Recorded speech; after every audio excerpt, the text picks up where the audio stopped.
नमस्कार बच्चों, मैं डॉक्टर मोनिका डूंगरवाल आज एक नया अध्याय जो कि टाइम मैनेजमेंट के अंतर्गत ही है उसके बारे में बात करने जा रही हूँ और यह है टूल्स इन टाइम मैनेजमेंट अर्थात समय उपयोग या समय व्यवस्थापन के निर्धारक तत्व कौन-कौन से हैं और यह तत्व क्यों आवश्यक होते हैं। समय जो है आप सभी को पता है एक सीमित साधन है। सभी व्यक्ति समय की परिधि में रहते हैं। समय हमारे जीवन को व्यवस्थित माध्यम देता है। समय बच्चों कभी भी परिवर्तित नहीं होता है, किंतु उस समय में होने वाली जो क्रियाएं हैं, घटनाएं हैं, वह परिवर्तित होती रहती है। समय घटनाओं के क्रम का सूचक होता है जो निरंतर परिवर्तित होता रहता है।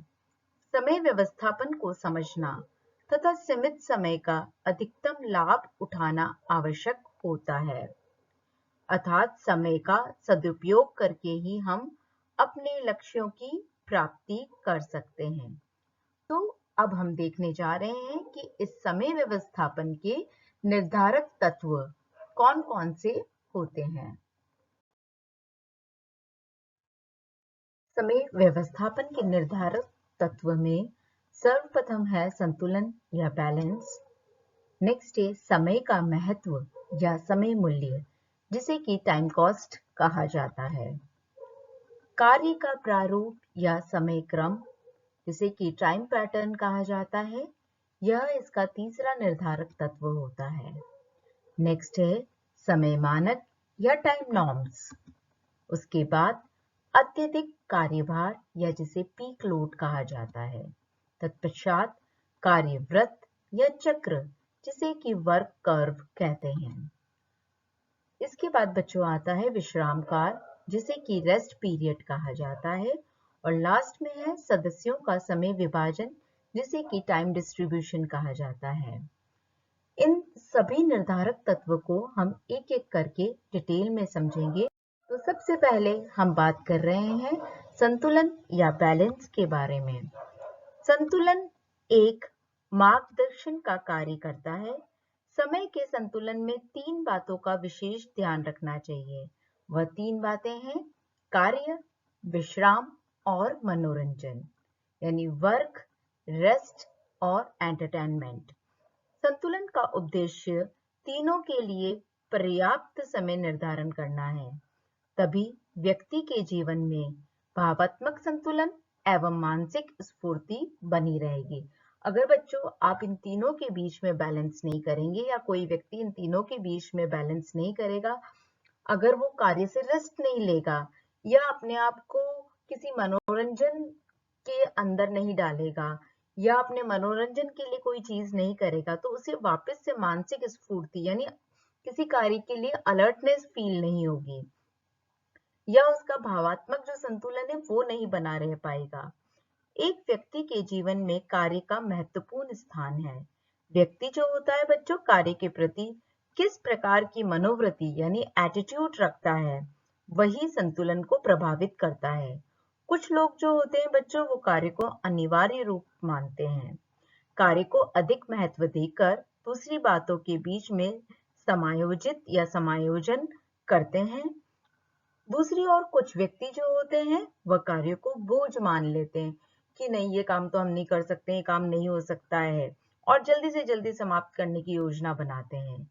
इसके अतिरिक्त कुछ व्यक्ति कार्य को एक रचनात्मक यानी क्रिएटिव दृष्टिकोण से देखते हैं।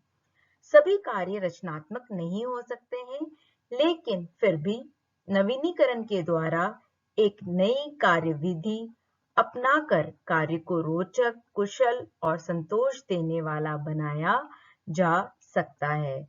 यानी कि हर कार्य तो क्रिएटिव नहीं हो सकता है, परंतु हम नवीनीकरण के द्वारा, नई कार्य विधि के द्वारा अपने कार्य को खुद रोचक बना सकते हैं, कुशल बना सकते हैं और उस कार्य को संतोष प्रदान करने वाला बना सकते हैं। अर्थात हमारे जो दिन भर का समय है उसके बीच संतुलन जो है वह होना जरूरी है।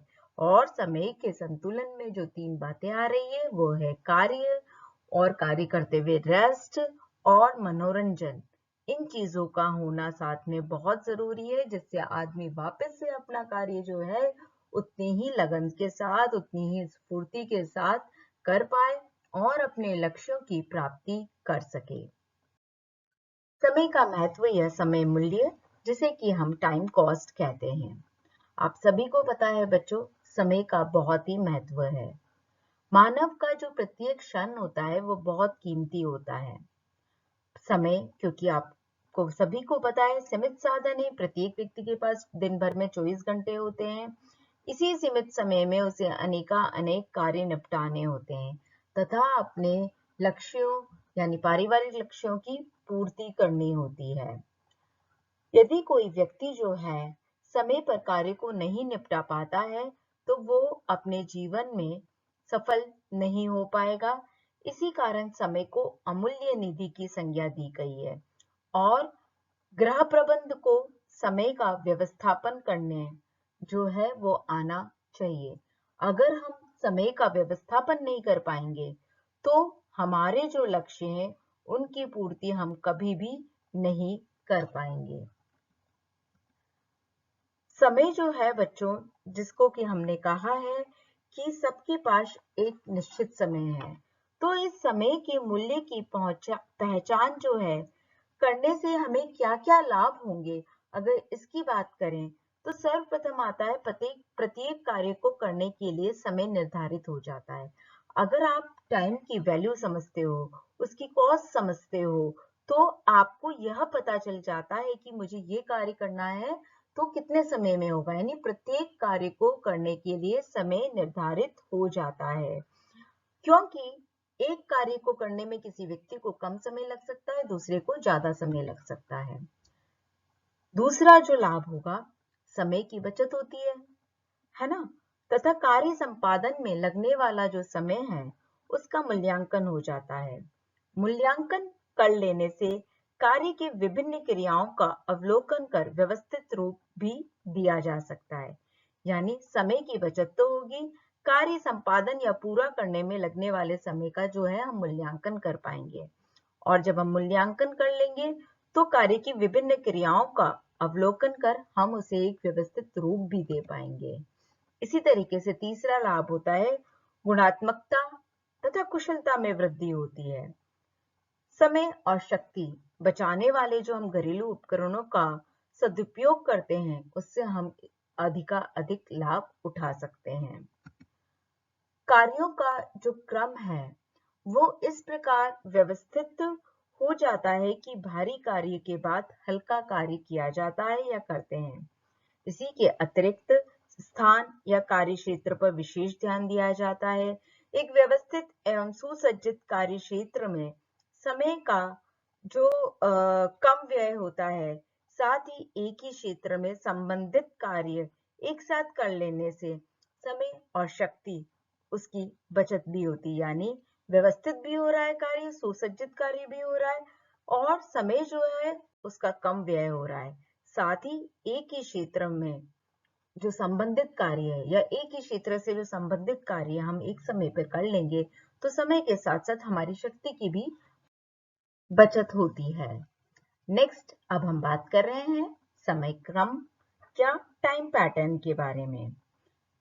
समय क्रम निर्धारण से कार्य सरलता, कुशलता पूर्वक समय पर संपन्न हो पाता है तथा पारिवारिक जो लक्ष्य हैं उनकी व्यक्ति या प्रबंधक पूर्ति कर पाता है।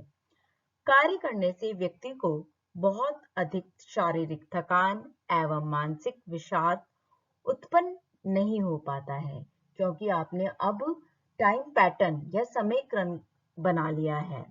अब हम बात कर रहे हैं समय क्रम, आखिर हम बार बार वर्ड यूज कर रहे हैं तो इसका अर्थ क्या है, इसकी डेफिनेशन क्या है। समय क्रम जो होता है बच्चों, उसका अर्थ होता है दैनिक कार्यों को क्रम से करना, अर्थात कार्यों को ऐसा क्रम देना ताकि सभी कार्य निर्धारित समय पर बिना अधिक थके व परेशान हुए संपन्न हो जाएं। क्योंकि आप सभी को पता है कि समय पर काम करना एक बहुत ही इम्पोर्टेंट रोल प्ले करता है। नहीं तो अगर आप समय पे काम खत्म नहीं करेंगे तो आपका काम जो है वह लिंगर ऑन होता जाएगा, मतलब ये काम तो खत्म नहीं हुआ, दूसरा काम चालू होने का समय आ गया है। इसलिए समय पर काम खत्म करना बहुत जरूरी है। इसलिए समय क्रम की एक इम्पोर्टेंस है जिसमें दैनिक कार्यों का एक क्रम बना दिया जाता है या कार्यों का ऐसा क्रम बना देना ताकि सभी कार्य निर्धारित समय पर बिना अधिक थके व परेशान हुए संपन्न हो जाते हैं।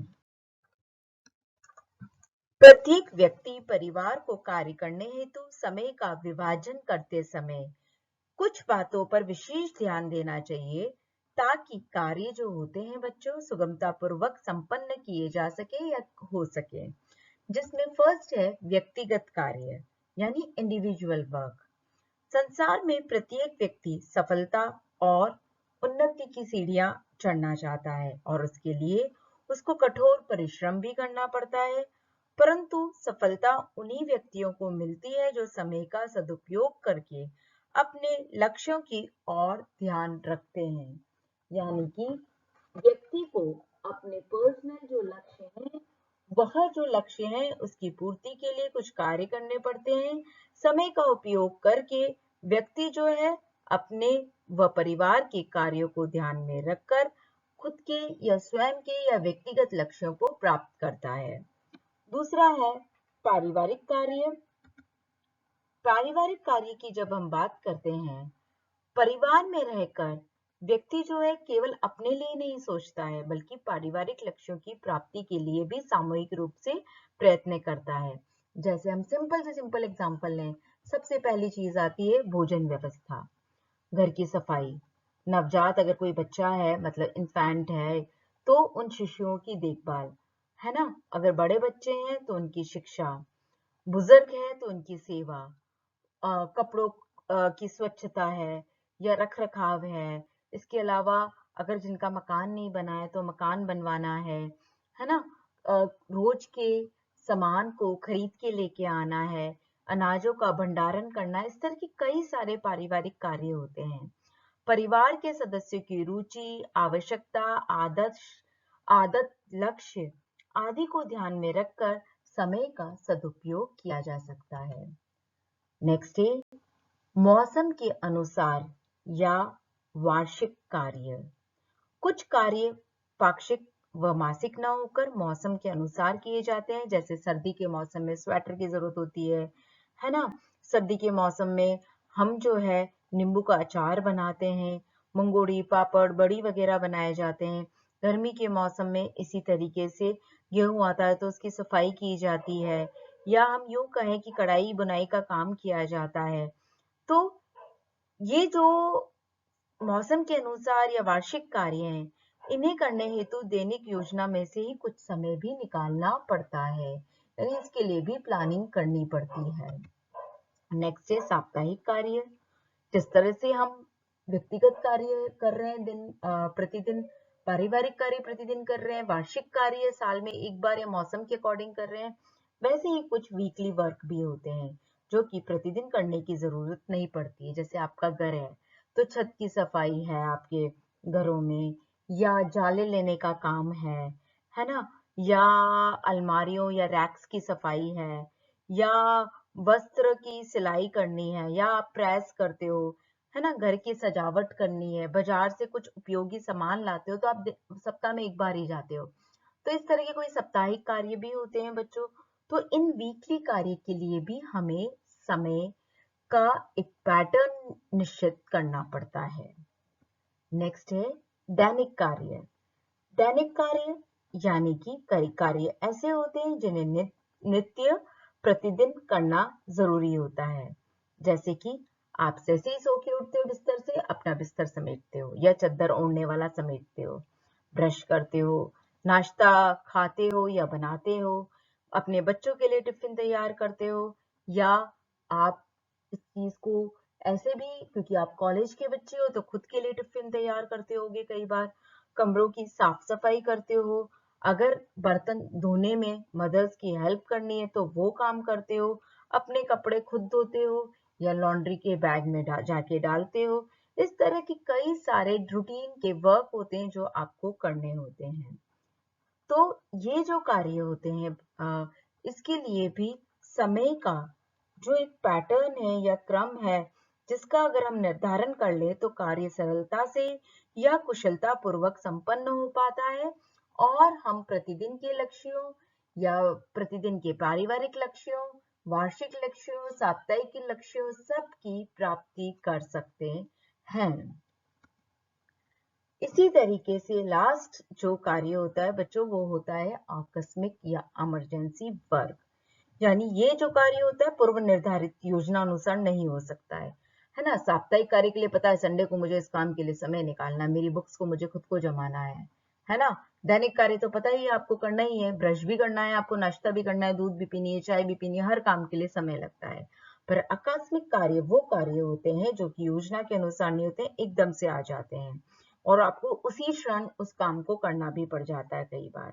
जैसे कि कोई बीमार हो गया है तो उसके लिए डॉक्टर के पास जाना है, उसका ध्यान रखना है, उसकी सेवा करनी है, उसके लिए दवाई लेके आना है। इसी तरह से किसी गेस्ट का फोन आया कि हम आज आपके घर आ रहे हैं तो उसका स्वागत सत्कार आप भगत करनी है ना। इस तरीके से कई सारे आकस्मिक कार्य होती है। इनकी तीव्रता इनके महत्व पर निर्भर करती है। कुछ आकस्मिक कार्य को छोड़ा भी जा सकता है, परंतु कुछ कार्य ऐसे होते हैं जिसे हम अगर नजरअंदाज कर दे तो उसकी लापरवाही का नुकसान उठाना पड़ सकता है। यानी कार्य संपादन हेतु समय का वितरण इस प्रकार से किया जाना चाहिए कि हमारे सभी कार्य संपन्न हो पाए, साथ ही विश्राम के लिए और मनोरंजन के लिए भी हम पर्याप्त समय निकाल पाए। साथ ही परिवार की विभिन्न क्रियाओं को क्रियान्वित करने में समय और शक्ति की बचत भी हो पाए, जिससे कि व्यक्ति को शारीरिक और मानसिक थकान नहीं हो। और योजना हमेशा व्यवहारिक होनी चाहिए। योजना बनाने समय अगर कोई समस्या आ रही है तो उस पर ध्यान देना चाहिए, तभी हम जो है अपने लक्ष्यों की पूर्ति कर पाएंगे। समय मानक अर्थात टाइम नॉर्म्स। समय मानक जो है उससे तात्पर्य होता है किसी कार्य के संपादन में कितना समय व्यय होगा। अगर हमें इसकी जानकारी होती है बच्चों, तो वह कार्य पूर्ण कुशलता से निपुणता पूर्वक किया जा सकता है। अर्थात समय मानक से अभिप्राय है कि वह समय या उस समय से है जो कि एक क्रिया को पूरा करने में लगता है। अर्थात एक काम या एक क्रिया को पूरा करने में कितना समय व्यय होगा, यह निश्चित करना ही समय मानक कहलाता है। यानी एक एक्टिविटी जो आप कर रहे हैं उसको कंप्लीट करने में कितना समय लगेगा, उस चीज को पता करना या उसको निश्चित करना ही समय मानक कहलाता है। इसका सिंपल सा एग्जांपल दें बच्चों आपको, कि आप एग्जाम के समय अपना एक टाइम शेड्यूल बनाते हो कि मैं ये लेसन इतनी देर में याद कर लूंगा, ये लेसन इतनी देर में कर लूंगा, इसका रिवीजन इतने टाइम में कर लूंगा। तो आप जो समय को निश्चित कर रहे हो पर्टिकुलर एक्टिविटी के लिए, वह समय मानक कहलाता है।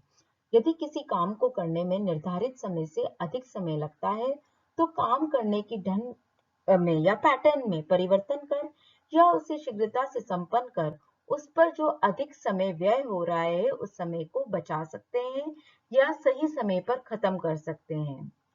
अगर गृहिणी समय मानक नहीं बनाती है तो उसे यह जानकारी नहीं मिल पाती है कि उसको इस काम में ज्यादा समय लग रहा है या कम समय लग रहा है। किसी भी काम करने में उसे कितना समय व्यय करना चाहिए और उसने कितना समय व्यय कर दिया है, इसका ज्ञान होना बहुत जरूरी है। अगर हम समय के व्यय का लेखा जोखा या विवरण नहीं रखेंगे तो उस कार्य को करने में या विभिन्न कार्यों को करने में कितना समय व्यय हो रहा है इसका अंदाजा नहीं लगा सकते हैं।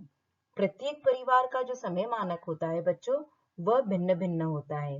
यह जरूरी नहीं है कि कोई जो गृहिणी है एक घर की, वह अपने घर की सफाई करने में 8 मिनट लगाती है तो दूसरा भी इतना ही समय लगाए। वह उसको जल्दी भी कर सकती है और देरी से भी कर सकती है, क्योंकि यह एक व्यक्तिगत कार्य है जो कि उसकी क्षमता, आदत, उसके उपलब्ध साधन, रुचि पर निर्भर करता है, क्योंकि आपको पता है व्यक्ति की रुचि जिस कार्य में होती है वह कार्य वो फटाफट से या शीघ्रता से कम समय में कर लेता है।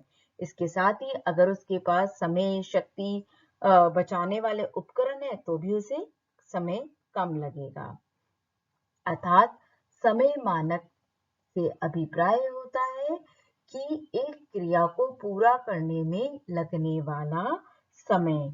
और ये जो तत्व है यह हमारे समय व्यवस्थापन को प्रभावित करने वाले या उसको निर्धारित करने वाले तत्व होते हैं।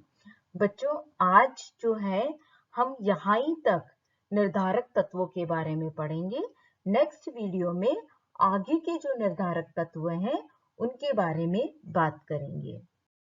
थैंक यू बच्चों।